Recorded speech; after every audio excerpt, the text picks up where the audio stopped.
Hello everyone. तो कैसे हैं आप सब लोग? आई होप आप लोग अच्छे होंगे, अपना और अपनी पढ़ाई का ध्यान बहुत अच्छे तरीके से रख रहे होंगे। जैसा कि आप सभी को पता है, डेली न्यूज़ एक्सप्रेस हम लोग यहाँ पर देखते हैं। वेलकम टू रेडियन लर्निंग के ऑफिशियल यूट्यूब चैनल पर मैं उपासना जैन आप सभी का स्वागत करती हूँ। चलिए बात करते हैं किस तरह से चीज़ों को लेकर चलने वाली हैं, किस तरह से आपका सेशन चलने वाला है वो मैं बता दूँ। सबसे पहले हम लोग देखेंगे क्या न्यूज़, उसके बाद में उससे रिलेटेड एमसीक्यू क्या होता है, ठीक है। उसके बाद में इम्पॉर्टेंट जो न्यूज़ है ना उसको कवर करेंगे प्रॉपर तरीके से। इसके बाद में हम लोग देखेंगे स्टैटिक और जीके पार्ट, राइट। उसके बाद में देखेंगे अगर कोई वन लाइनर बन सकता है तो उसको कवर करेंगे अच्छे तरीके से। और लास्ट में अगर कोई मैप बेस्ड न्यूज़ है तो उसकी लोकेशन देखेंगे हम लोग इंडिया पर या वर्ल्ड पर। आई होप चीज़ें आपको समझ में आ रही होंगी। अब यहाँ पर बात करते हैं आज के प्यारे से कोटेशन के बारे में। तो भाई आपका आज का कोटेशन है, कामयाबी मुझे मिले ना मिले ये अलग बात है, पर मैं मेहनत भी ना करूं ये तो गलत बात है ना। आप अपना काम करते रहिए, कामयाबी एक ना एक दिन आपको मिल ही जाएगी, ज़रूर से ज़रूर, अगर आप ईमानदारी से अपना कार्य करते रहेंगे। तो आई होप सब लोग इन चीज़ों को अपने लाइफ में इम्प्लीमेंट करने का ट्राई करेंगे। चलिए देखते हैं आज की फर्स्ट न्यूज़ और फर्स्ट क्वेश्चन। यहाँ पर बात की गई है एमपी के बारे में, मध्य प्रदेश के बारे में यहाँ पर बात की गई है। क्वेश्चन क्या बनेगा, क्वेश्चन में बड़े प्यार से आपसे पूछा जाएगा क्या, who is the CM of MP. तो आपको बड़े प्यार से आंसर देना है शिवराज सिंह चौहान। एसएससी आपको पता होना चाहिए। चलिए अब यहाँ पर बात करते हैं हाल फिलहाल में ये सुर्खियों में क्यों है। यहाँ आपको पता होगा गवर्नमेंट ऑफ इंडिया ने अप्रूवल दे दिया रीनेम करने के लिए। अच्छा आपको ये बात पता है, बहुत सारी चीज़ों के नाम चेंज हमें देखने को मिले हैं, ठीक है। तो एक और अप्रूवल मिल चुका एमपी में, मध्य प्रदेश में प्लेसेस को, कौन कौन से, होशंगाबाद नगर को कर दिया नर्मदापुरम, शिवपुरी को कर दिया कुंडेश्वर धाम, और बबई को कर दिया माखन नगर। तो आपको इन तीनों के नाम पता होने चाहिए। होशंगाबाद नगर को कर दिया क्या, नर्मदापुरम, शिवपुरी को कर दिया कुंडेश्वर धाम, और बाबई को कर दिया माखन नगर। तो आपको इन तीनों के नाम अच्छे तरीके से पता होने चाहिए। चलिए यहाँ मैं बता दूं 2021 में शिवराज सिंह चौहान के नेतृत्व वाली मध्य प्रदेश सरकार ने मध्य प्रदेश में 3 स्थानों का, कितने स्थानों का, 3 स्थानों का नाम बदलने का प्रस्ताव रखा था। और नाम बदलने की मंजूरी गृह मंत्रालय मतलब मिनिस्ट्री ऑफ होम अफेयर्स से मिली है। MHA जिसे हम कहते हैं, right. Ministry of home affairs ने फाइनली अप्रूवल दे दिया। अब यहाँ पर मैं बता दूं क्या, यहाँ पर मैं थोड़ी सी इम्पोर्टेंस बता देती हूँ। मध्य भारत के मालवा सल्तनत के पहले औपचारिक रूप से नियुक्त सुल्तान होशंग शाह के नाम पर होशंगाबाद नगर का नाम बदलकर नर्मदापुरम कर दिया। तो आपको ये पता होना चाहिए कौन थे होशंग शाह, ठीक है, मालवा सल्तनत से रिलेटेड। तो हिस्ट्री बेस्ड ये क्वेश्चन आपके लिए बन सकता है। चलिए साथ ही मैं आपको बता दूं क्या, बाबई के बारे में। तो भैया प्रसिद्ध पत्रकार और कवि माखन लाल चतुर्वेदी के नाम पर बाबई का नाम बदलकर रख दिया गया। तो आपको इसके बारे में भी पता होना चाहिए। आई होप चीज़ें आपको समझ में आ रही होंगी। अच्छा अब यहाँ पर बात कर लेते हैं क्या, यहाँ पर मैं बता दूं माखन लाल चतुर्वेदी जी का जन्म एमपी के बाबई में हुआ था, ठीक है। सरकार ने 1992 में माखन लाल के नाम पर भोपाल में पत्रकारिता और संचार के एक राष्ट्रीय विश्वविद्यालय का नाम रखा है। तो ये थोड़ा सा फैक्चुअल बन जाता है आप लोगों के लिए। क्या देखो भाई 1992 की यहाँ बात हो रही है, 1992 में माखन लाल जी के नाम पर भोपाल में एक पत्रकारिता, ठीक है, और संचार के एक राष्ट्रीय विश्वविद्यालय का नाम भी रखा गया। तो आपको इसके बारे में भी पता होना चाहिए। चलिए यहाँ पर बात कर लेते हैं क्या, कुछ एमपी के बारे में बातें कर लेते हैं। एमपी में हाल फिलहाल में हमने देखा फर्स्ट ड्रोन मेला, कहाँ पर, ग्वालियर में। इसके बारे में हमने वीडियो में भी डिस्कशन किया था। और मध्य प्रदेश में फर्स्ट साइबर तहसील बनाया जाएगा भारत का। चलिए अंकुर स्कीम कौन से स्टेट से रिलेटेड है ये भी आपको पता होना चाहिए, मध्य प्रदेश से। और SAANS campaign to reduce infant mortality ये कहाँ से रिलेटेड है, ये भी एमपी से रिलेटेड है। और गौ कैबिनेट की बात करें तो गौ कैबिनेट भी एमपी से रिलेटेड है, for the protection of cows, cow की प्रोटेक्शन करने के लिए बेसिकली। तो ये भी हमें एमपी में देखने को मिल जाता है। ये सारी चीज़ें एमपी से रिलेटेड हमने बात यहाँ पर कर ली। चलिए अब यहाँ पर बात करते हैं आज की अगली इंपॉर्टेंट न्यूज़ की। ये क्या चीज़ है, स्टेडियम जैसा लग रहा है। चलिए देखते हैं क्वेश्चन में आपसे क्या पूछा जाएगा। क्वेश्चन में आपसे बड़े ही अच्छे तरीके से पूछा जाएगा, who laid the foundation stone of world's third largest cricket stadium. तो आपको पता होना चाहिए, none other than Sourav Ganguly. Sourav Ganguly इसका करेक्ट आंसर बन जाता है। चलिए अब यहाँ पर मैं आपको बता दूं, क्या इसके बारे में कुछ बता दूं तो भाई आपको पता होना चाहिए क्या, कहाँ पर ये लोकेटेड है। राजस्थान की बात हो रही है तो ऑब्वियसली राजस्थान में होगा। राजस्थान के सीएम के बारे में मैं बताऊं, अशोक गहलोत हमें सीएम देखने को मिल जाते हैं। चलिए, और बीसीसीआई के president Sourav Ganguly laid the foundation stone of the world's third largest cricket stadium in Jaipur. Jaipur में हमें ये देखने को मिलता है। सौरव गांगुली जी की बात करें तो वो बीसीसीआई के प्रेसिडेंट भी हैं, ठीक है। और राजस्थान के सीएम अशोक गहलोत, इन दोनों ने मिलके आधारशिला रख दी है किसकी, सबसे बड़े थर्ड वर्ल्ड के लार्जेस्ट क्रिकेट स्टेडियम की। कहाँ पर, जयपुर में। चलिए, the international cricket stadium in Jaipur will be the second largest cricket stadium in India and the third largest stadium in world.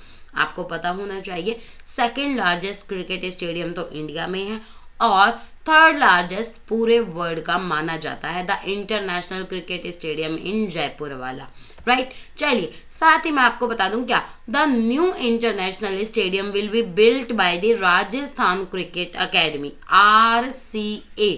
अगर पूछा जाए किसके द्वारा इसको बनाया जा रहा है, RCA, Rajasthan cricket academy, on the Jaipur Delhi bypass over 100 acres of the land in Jaipur. Delhi Jaipur के बाईपास के ऊपर इसको बनाया जा रहा है, on the land of Jaipur, right. RCA के द्वारा इसको बनाया जा रहा है।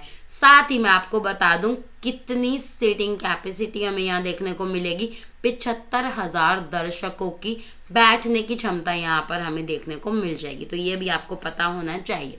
चलिए अब यहाँ पर बात करते हैं आज के अपॉइंटमेंट से रिलेटेड न्यूज़ की, राइट। अपॉइंटमेंट की बात हो रही है और क्वेश्चन में आपसे बड़े ही प्यार से पूछा जाएगा क्या, who has been appointed as the new director of NCERT, national council of educational research and training. तो NCERT की फुल फॉर्म भी आपको पता होनी चाहिए, क्या है, national council of educational research and training. तो आपका करेक्ट आंसर क्या है, प्रोफेसर दिनेश प्रसाद सकलानी। तो आपको इसके बारे में पता होना चाहिए। अब बात कर लेते हैं हम इस क्वेश्चन के बारे में और इस न्यूज़ के बारे में, राइट। प्रोफेसर दिनेश प्रसाद सकलानी जी को राष्ट्रीय शैक्षिक अनुसंधान और प्रशिक्षण परिषद का नया निदेशक नियुक्त कर दिया गया। तो आपको इसके बारे में पता होना चाहिए। उन्होंने हरिकेश सेनापति जी का स्थान लिया, जिन्होंने 1 साल पहले अपना कार्यकाल समाप्त किया था। तो आपको ये भी पता होना चाहिए उन्होंने किनको रिप्लेस किया, राइट। नए निदेशक को पदभार ग्रहण करने की तिथि से 5 सालों की अवधि के लिए या फिर 65 वर्ष की आयु तक, मतलब यहाँ पर बात की जा रही है क्या, या तो 5 साल पहले हो जाए या फिर 65 साल उनकी एज हो जाए। इन दोनों में से जो भी चीज़ पहले हो जाए तब तक वो वो उस पद पर रहेंगे, ठीक है। या फिर अगला आदेश आने तक इन तीनों चीज़ों में से जो भी चीज़ पहले हो जाए तब तक के लिए नियुक्ति कर दी जाती है, राइट। आई होप चीज़ें समझ में आ रही होंगी। अच्छा, अब इनके बारे में थोड़ा थोड़ा मैं बता दूं। प्रोफेसर सकलानी जी जो हैं वो 2005 में ऐतिहासिक लेखन के लिए पंजाब कला और साहित्य अकेडमी जालंधर के द्वारा विशिष्ट अकेडमी पुरस्कार से नवाजे गए। साथ ही मैं बता दूं प्रोफेसर सकलानी भारतीय इतिहास कांग्रेस में आजीवन सदस्य भी हमें देखने को मिल जाते हैं, इसलिए भी वो थोड़े से इंपॉर्टेंट बन जाते हैं, राइट। चलिए अब यहाँ पर बात करते हैं अगले न्यूज़ के बारे में। यहाँ बात की जा रही है किसके बारे में, नरेंद्र मोदी जी के बारे में। और क्वेश्चन में आपसे बड़े ही प्यार से पूछा जाएगा क्या, international crops research institute for the semi arid tropics, कहाँ पर बात की जा रही है, हैदराबाद में। और किन्होंने इनॉग्रेट करी है इसकी 50वीं एनिवर्सरी का सेलिब्रेशंस। तो आपको पता होना चाहिए none other than Narendra Modi इसका करेक्ट आंसर बन जाते हैं। नरेंद्र मोदी जी ने इसको इनॉग्रेट किया है। साथ ही मैं बता दूं कहां पर, हैदराबाद में, राइट। चलिए अब मैं बता दूं इस अवसर के दौरान प्रधानमंत्री जी ने ICRIST की 2 अनुसंधान सुविधाओं का भी उद्घाटन किया, जो कि पादप संरक्षण पर जलवायु परिवर्तन अनुसंधान सुविधा और तेजी से पीढ़ी की उन्नति सुविधा भी थी। तो आपको इसके बारे में भी आइडिया होना चाहिए, ठीक है, क्योंकि 50 साल पूरे हो चुके हैं। 50वीं एनिवर्सरी के सेलिब्रेशन का इनॉग्रेट नरेंद्र मोदी जी के द्वारा किया गया है। चलिए अब यहाँ पर बात हुई है किसके बारे में, हैदराबाद के बारे में। तो हमारा फर्ज क्या बन जाता है, हैदराबाद और तेलंगाना के बारे में बातें करने का। फॉर्मेशन ईयर 2014, लेटेस्ट स्टेट हमें देखने को मिल जाता है कौन सा, तेलंगाना, राइट। साथ ही मैं बता दूं हैदराबाद कैपिटल भी है और हैदराबाद लार्जेस्ट सिटी भी हमें देखने को मिल जाती है। टोटल 33 डिस्ट्रिक्ट हमें देखने को मिल जाते हैं। और यहाँ पर बात की जा रही है गवर्नर की, तो गवर्नर है तमिल सई राम, वहाँ पर गवर्नर हमें देखने को मिल जाते हैं। और के चंद्रशेखर राव कौन है, CM हमें देखने को मिल जाते हैं, राइट। लोकसभा में 17 सीटें, राज्यसभा में 7 सीटें देखने को मिल जाती है। और तेलंगाना का अपना अलग का अलग हाई कोर्ट भी हमें देखने को मिल जाता है, राइट। अब यहाँ पर बात कर लेते हैं क्या, official language is Telugu. Telugu हमें यहाँ पर ऑफिशियल लैंग्वेज देखने को मिल जाती है। एडिशनल लैंग्वेज हमें उर्दू देखने को मिल जाती है यहाँ पर। चलिए आई होप चीज़ें आपको समझ में आ रही होंगी, आई होप कोई भी डाउट नहीं होगा। अब यहाँ पर बात करते हैं आज की अगली इंपॉर्टेंट न्यूज़ के बारे में। क्या न्यूज़ है, क्या क्वेश्चन बन सकता है।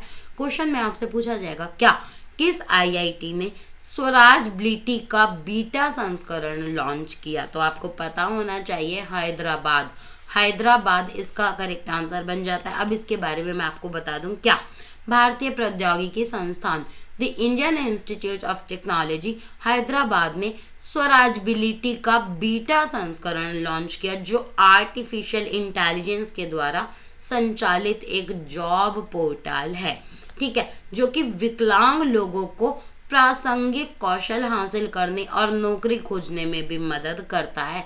बेसिकली ये बनी है किन के लिए, ये बनी है विकलांगों के लिए, डिसेबल पर्सन्स के लिए, जो कि बहुत ज़रूरी भी है, ठीक है। उनको वहाँ पर स्किल्स भी मिलेंगी, स्किल्स से भी रिलेटेड वो कोर्सेज कर सकते हैं और नौकरी खोजने में भी उनके लिए मदद करेगा।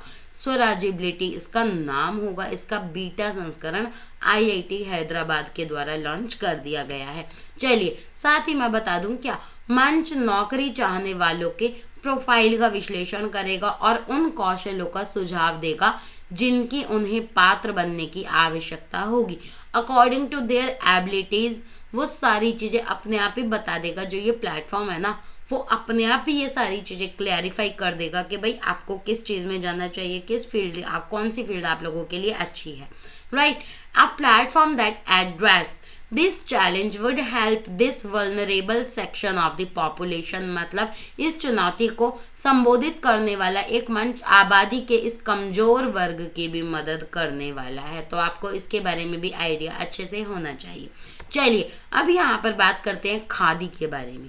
क्वेश्चन में आपसे पूछा जाएगा क्या, what is the foundation year of KVIC। तो आपको पता होना चाहिए 1956, 1956 में इसका फाउंडेशन किया गया था। अब एक्चुअली में न्यूज़ क्या है वो मैं बता देती हूँ। खादी और ग्रामोद्योग मतलब KVIC, khadi and village industries commission has cancelled the Khadi certification of its oldest Khadi institution named Mumbai khadi and village industries association.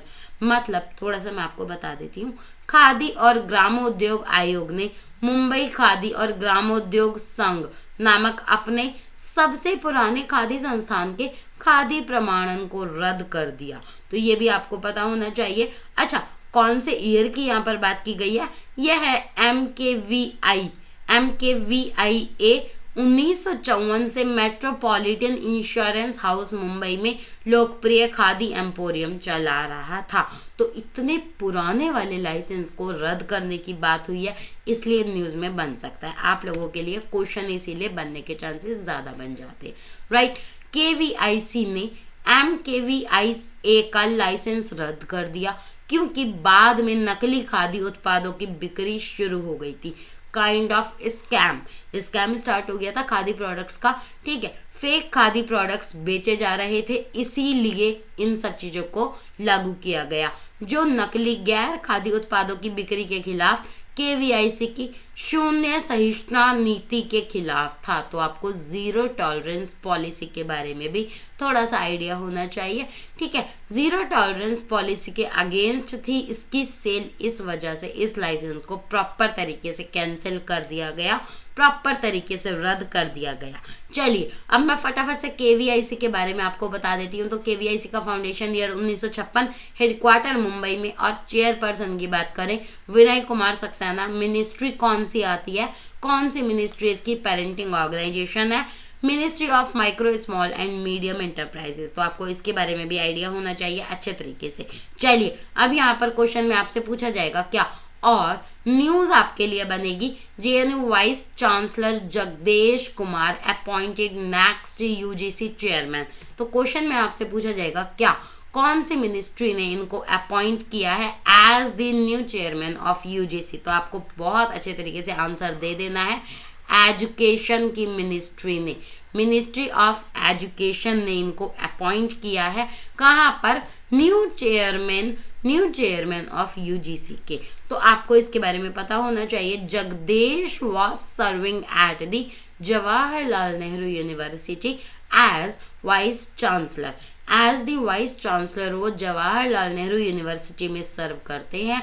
तो आपको ये भी पता होना चाहिए। और the appointment has been made for a period of 5 years और till he attains the age of 65 whichever is earlier. As already I told you, या तो 5 साल पूरे हो जाए उन्हें, ठीक है, या फिर उनकी एज 65 हो जाए। दोनों में से जो भी चीज पहले होगी तब तक उनको अपॉइंट कर दिया गया है, राइट। अच्छा, इन्होंने किनको रिप्लेस किया, ये भी क्वेश्चन बन सकता है। तो प्रोफेसर डीपी सिंह को इन्होंने रिप्लेस कर दिया है, जिनके 65 साल की उम्र हो चुकी थी, उनको इन्होंने रिप्लेस कर दिया। तो आपको ये भी पता होना चाहिए। आई होप चीजें समझ में आ रही होंगी। चलिए अब यहाँ पर मैं बता दूं, जगदेश को आने वाले वर्षों में राष्ट्रीय शिक्षा नीति को लागू करने में बहुत ही ज्यादा भूमिका निभानी है, बहुत अच्छी भूमिका निभानी है। और जगदीश जी की नियुक्ति ऐसे समय में हुई है जब केंद्र सरकार को उच्च शिक्षा आयोग के गठन में दिक्कतों का सामना करना पड़ रहा है। तो बहुत ही उनका चैलेंजिंग अपॉइंटमेंट हमें देखने को मिला है, चैलेंजिंग उनका वर्क है। आगे आने वाले टाइम में देखते हैं वो क्या क्या इंपॉर्टेंट डिसीजंस लेते हैं। चलिए अब यहाँ पर मैं कुछ कुछ अपॉइंटमेंट्स आपको बता देती हूँ। Baldev Prakash managing director and chief executive officer हमें देखने को मिल जाते हैं। कहाँ पर, जम्मू कश्मीर के बैंक में, राइट। यहाँ पर बात कर रहे हैं अमीर सुबहानी की, तो चीफ सेक्रेटरी ऑफ बिहार के हमें देखने को मिल जाते हैं ये विनय कुमार त्रिपाठी जी की बात करें तो new chairman and CEO of railway board हमें देखने को मिल जाते हैं। साथ ही दुर्गा शंकर मिश्रा जी की बात करें, chief secretary of Uttar Pradesh हमें ये देखने को मिल जाते हैं। उत्तर प्रदेश के बारे में सारे क्वेश्चन अच्छे से आपको रटे होने चाहिए जबान पर, क्योंकि बहुत इंपॉर्टेंट स्टेट है उत्तर प्रदेश और बहुत ही हर तरह की कंट्रोवर्सीज, हर तरह की चीजें हमें देखने को मिल जाती हैं। इस वजह से उत्तर प्रदेश के बारे में अच्छे से पता होना चाहिए। और इलेक्शन भी हमें देखने को मिल रहे हैं, जिन जिन स्टेट्स में इलेक्शन हो रहे हैं ना, उनके बारे में तो आपको अच्छे से पढ़ना चाहिए ही चाहिए, वहां से तो क्वेश्चन डेफिनेटली बनेगा, राइट। यहाँ पर बात की जा रही है वीएस पठानिया के बारे में। तो भैया 24 नंबर के डीजी इनको अपॉइंट किया गया है आईसीजी में। आईसीजी मतलब Indian coast guard, right. S Sahu ji की बात करें तो पैनल के हेड इनको बनाया गया है सेबी के। सेबी में प्राइमरी मार्केट एडवाइजरी कमेटी के पैनल हेड इनको बना दिया गया है। तो आई होप चीजें समझ में आ रही होंगी। अगले क्वेश्चन की तरफ बढ़ते हैं। कर्नाटका की यहाँ बात हो रही है, कर्नाटका से रिलेटेड क्वेश्चन आपको पूछने को मिलेगा। कौन सी सरकार 2023 से राज्योत्सव पुरस्कारों के लिए आवेदन स्वीकार नहीं करेगी? तो आंसर आपको पता होना चाहिए, कर्नाटका। कर्नाटका इसका करेक्ट आंसर हमें देखने को मिल जाएगा। अब यहाँ पर बात करते हैं इसके बारे में। 2023 के राज्योत्सव पुरस्कारों के लिए आवेदन के लिए मना कर दिया कर्नाटक सरकार ने, बल्कि योग्य उम्मीदवारों को चुनने के लिए एक पैनल का गठन किया जाएगा। यहाँ पर एक पैनल को स्टैब्लिश किया जाएगा, पैनल को सेट किया जाएगा to choose the eligible candidates, right. साथ ही मैं आपको बता दूं राज्य सरकार केंद्र सरकार के नक्शे कदम पर चल रही है, प्रॉपर तरीके से सेंट्रल गवर्नमेंट को फॉलो कर रहा है स्टेट गवर्नमेंट। और अगर मैं बताऊं क्या पद्म पुरस्कार विजेताओं को केंद्र सरकार खुद से चुनती है, उम्मीदवारों से कोई आवेदन प्राप्त नहीं होता। तो इसी वजह से इन चीजों को इम्प्लीमेंट कर रहा है कर्नाटक भी। चलिए साथ ही मैं आपको बता दूं क्या पुरस्कार को राज्योत्सव प्रशस्ति भी कहा जाता है। यह राज्य का दूसरा सर्वोच्च नागरिक सम्मान भी माना जाता है। ठीक है, इसे राज्य सरकार के द्वारा 1 नवंबर को पेश किया जाता है। इसमें 1 लाख रुपीज और गोल्ड मेडल इसमें दिया जाता है, जिसमें 20 ग्राम का गोल्ड होता है। ठीक है, और 1 लाख रुपए का पुरस्कार दिया जाता है इस अवार्ड में। राइट, चलिए अब मैं आपको बता दूं क्या 1966 और 72 के बीच इसे मैसूर राज्य पुरस्कार कहा जाता था। ये भी आपको पता होना चाहिए। ये जो पुरस्कार है ना वो किस किस फील्ड में दिया जाता है, तो मैं आपको बता देती हूँ। Medicine, sports, science, arts, industry, education, public affairs और सोशल सर्विसेज, इन सब फील्ड्स में इस पुरस्कार को दिया जाता है। मतलब जिसने भी पूरे साल इन सब फील्ड्स में बहुत अच्छा कार्य किया होगा उन सब वो लोग अपना नाम देते हैं, अपना नाम दे देते हैं और उनमें से कुछ लोगों को सिलेक्ट करके वो पुरस्कार दे दिया जाता है। राइट, तो इस तरह से चीजें चलती है। लेकिन अब गवर्नमेंट ने बोला है क्या, कर्नाटक गवर्नमेंट कह रही है हम खुद से सिलेक्ट कर लेंगे, एक पैनल हम लोग बना लेंगे। राइट, चलिए अब यहाँ पर बात करते हैं आज की अगली इंपॉर्टेंट न्यूज के बारे में। African union holds summit amid crisis over cops and COVID. तो आपको पता होना चाहिए, क्वेश्चन में आपसे पूछा जाएगा क्या, क्वेश्चन में इथियोपिया में अदीस अबाबा में कौन सा अफ्रीकी संघ शिखर सम्मेलन आयोजित किया गया था हाल फिलहाल में। तो आपको पता होना चाहिए 35 नंबर का 35वां अफ्रीकन यूनियन समिट हमें देखने को अभी मिला। चलिए ये मैं आपको बता देती हूँ क्या, यहाँ पर बात की जा रही है 35वां अफ्रीकी संघ शिखर सम्मेलन इथियोपिया की अदीस अबाबा में आयोजित किया गया। शिखर सम्मेलन में सुरक्षा और महामारी को सर्वोच्च प्राथमिकता भी दी गई। तो आपको इसके बारे में भी आइडिया होना चाहिए। साथ ही मैं बता दूं क्या, देशों ने कई अफ्रीकी देशों में कोविड टीकों की अनुपलब्धता के बारे में चर्चा करी और हाल ही में अफ्रीकी संघ विद्रोह और तख्तापलट के कारण संस्थागत विफलताओं का सामना कर रहा है। इस तथ्य पर कई सदस्यों ने व्यापक रूप से सहमति दी। अच्छा, यहाँ पर समिट हमें देखने को मिली है। ठीक है, तो सब लोग अपनी अपनी डिस्कशन करेंगे, सब लोग अपना अपना व्यू रखेंगे, इस तरह से चीजें देखने को मिली हैं। और यहाँ पर बताया गया केवल 11% अफ्रीकियों को पूरी तरह से टीका लगाया गया। ठीक है, और यहाँ पर बात की जा रही है फिलिस्तीन जो है ना वो चाहता है कि अफ्रीकी संघ इजराइल के पर्यवेक्षक का दर्जा वापस ले ले। तो इस तरह की चीजें हमें देखने को मिली हैं।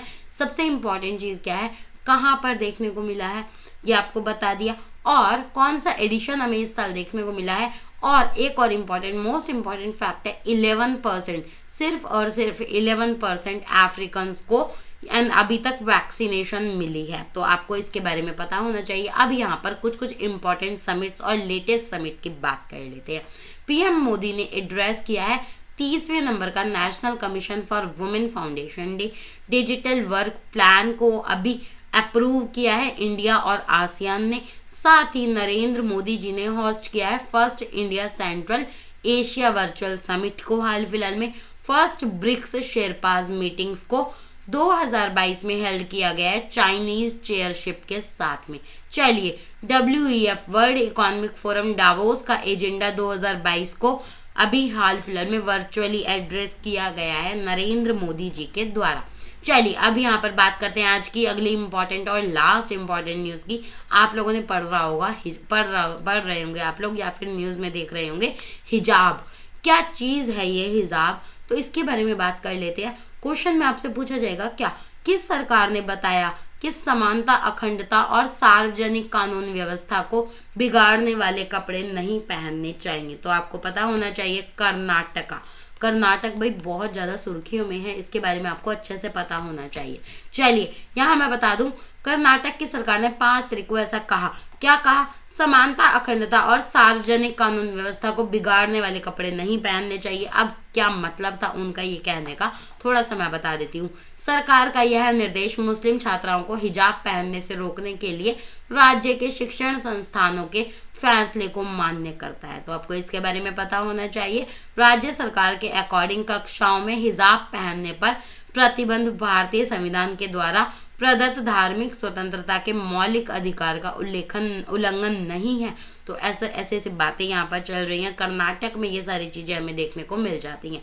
अब यहाँ पर बात कर लेते हैं कर्नाटक के बारे में, राइट। महाराष्ट्र, तेलंगाना, आंध्रा, साथ में यहाँ पर बात की जा रही है तमिलनाडु, इन सब से घिरा हुआ है हमारा प्यारा सा कर्नाटक, राइट। 1 नवंबर 1956 को फॉर्मेशन डे मनाया जाता है इसका।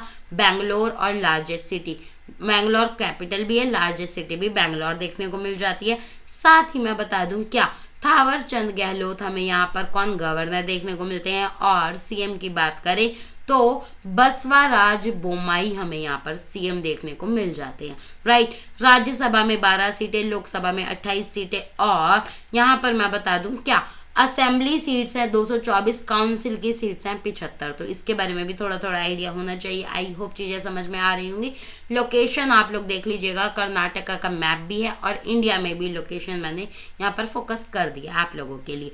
पीडीएफ आपको मिलेगी कहाँ पर, पीडीएफ आपको मिलेगी टेलीग्राम के ग्रुप में, और टेलीग्राम का लिंक आपको मिलेगा वीडियो के डिस्क्रिप्शन बॉक्स में। आई होप चीज़ें समझ में आ रही होंगी। कोई भी डाउट होगा तो प्लीज़ करके कमेंट बॉक्स में लिखिएगा, ठीक है। वीडियो को ज़्यादा से ज़्यादा शेयर कीजिएगा, ज़्यादा से ज़्यादा चैनल को सब्सक्राइब कीजिएगा, और वीडियो पसंद आया तो प्लीज़ करके लाइक कीजिएगा ज़्यादा से ज़्यादा। चलिए आज के लिए इतना ही। Thanks for watching this video. Have a good day, bye bye and take care.